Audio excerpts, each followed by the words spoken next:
Yep, the bracero's empty. Just starting to charcoal over there. If I'm just cooking something quick like these ribeyes and this lobster tonight for this surf and turf, I don't really need to have coals waiting in the bracero, so I just start the coals right here under the grill grate.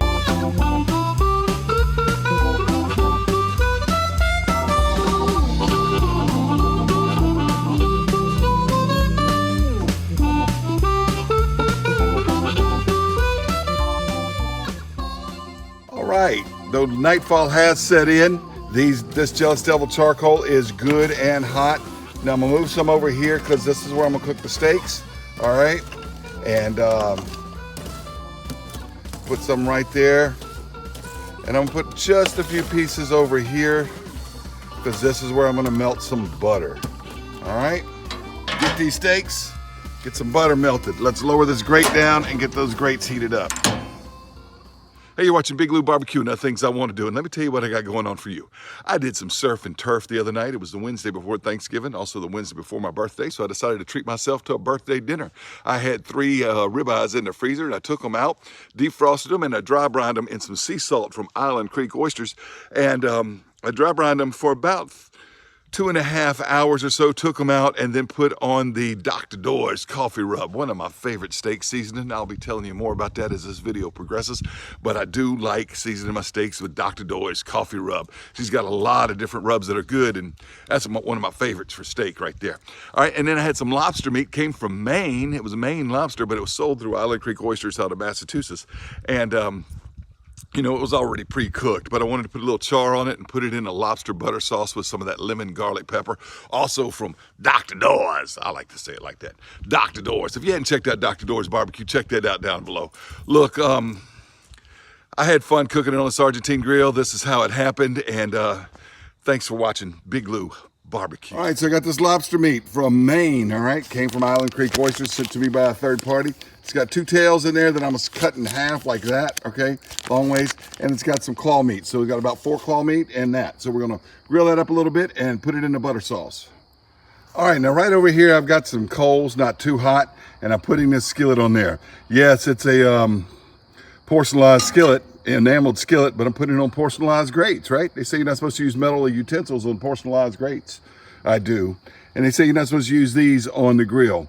Don't use them on the grill if your grill's really, really hot. But I'm putting it right there. All I want to do is melt that butter, not burn that butter. I've got 3 cloves of garlic that I've kind of just rough chopped, and that's going to go in there with this melted butter.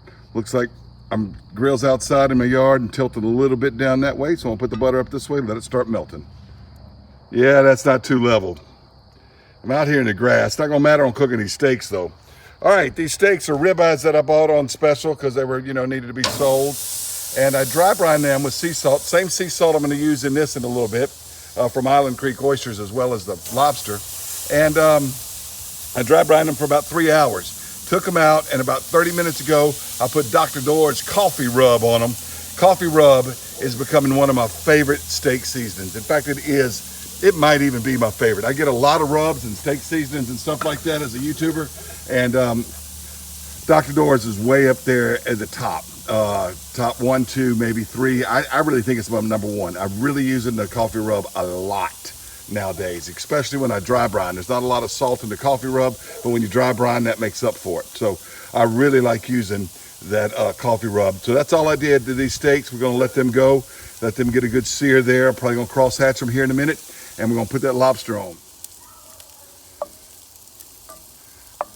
All right, butter's melting. Steaks need turning.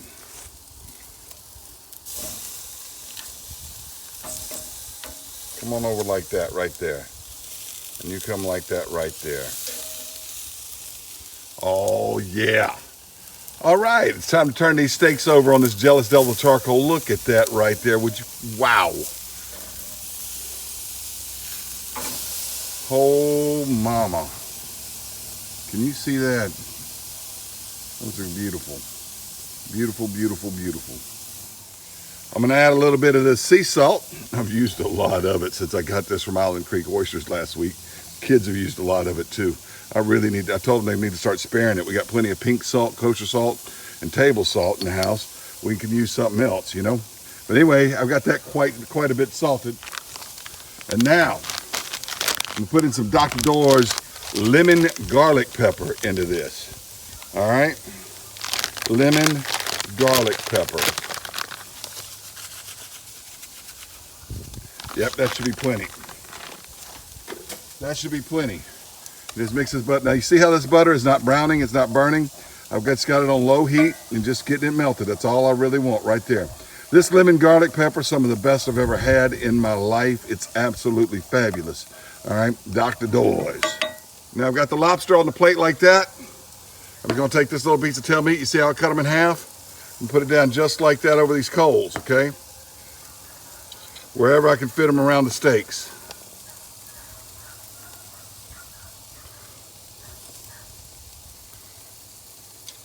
Just get a little bit of grill mark on them and stuff. I'm gonna do the same with this, you know what?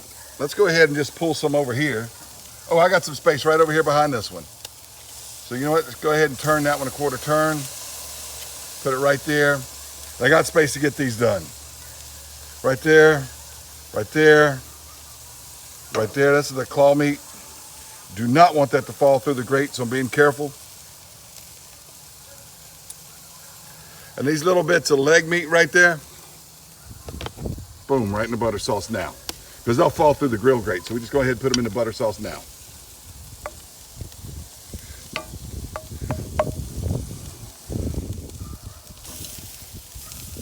All right, turn that one, quarter turn. Turn that one a quarter turn. Let them continue to cook. That one's getting some char on it, so I'm gonna move it right over there. Just move this one where it was. Flip that one over. Flip over this claw meat without letting it fall through. I do not want it to fall through these grates. I don't think it will. All right. I moved that steak over out of the way because it was getting to the medium that I want it to be. And I'm letting these cook a little bit further, all right? Now you see this butter's taking on more of a brown color, but a lot of that has to do with the lemon garlic pepper that we put in there. It's not really melting or burning or bubbling or anything. It's just melted butter, really. I really like this skillet. I went over to Cajun Classic Cookware and Macware in Mamou the other day, and I picked it up, and it was a nice trip over there, and talked to Kimberly and everybody, and I purchased it right there at the place, all right, where their big warehouse is. If you're not familiar with Cajun Classic, they're Gulf South area. Yeah, it's imported stuff, but you can get it at good prices, and they only sell it at brick and mortar stores, mom and pop type hardware stores and grocery stores and stuff like that. They don't do big box stores or anything like that, and I respect that about Cajun Classic Cookware. You're only going to find it at locally owned businesses. Of course, most of it is in the Louisiana, Mississippi, East Texas area. All right, let's go ahead and get this tail meat and this claw meat into this butter sauce. You see it's curling up right there. This is going to be so good. All right, well, it's the day before Thanksgiving, and I'm not going to take you inside to show you a taste test. My son likes his rare. That's that steak. My daughter likes hers medium well. That's that big steak over there. I was going to cook that for me, but I overcooked it. I like my medium, and that's that steak right there. I checked them all with the, all right, we're doing great right there, okay? It might be a little overdone for my son, but he can live with it. Anyway, I'm going to take these inside. The kitchen is a mess because it is the day before Thanksgiving. We are cooking and planning to go on a trip tomorrow for Thanksgiving Day to visit a family and in-laws. The kitchen is a royal mess. I really ought not to be cooking these steaks, but I wanted them and this surf and turf. And I'm going to cut them open. Look, I can tell you, the Dr. Door's coffee rub, that is good stuff, all right? And by the way, what I'm going to do if I have any of this sauce left over, I'm going to pour it on top of my steak. Thanks for watching Big Lou Barbecue. I'm going to go get my platter, get these off of here, and gracias por nada.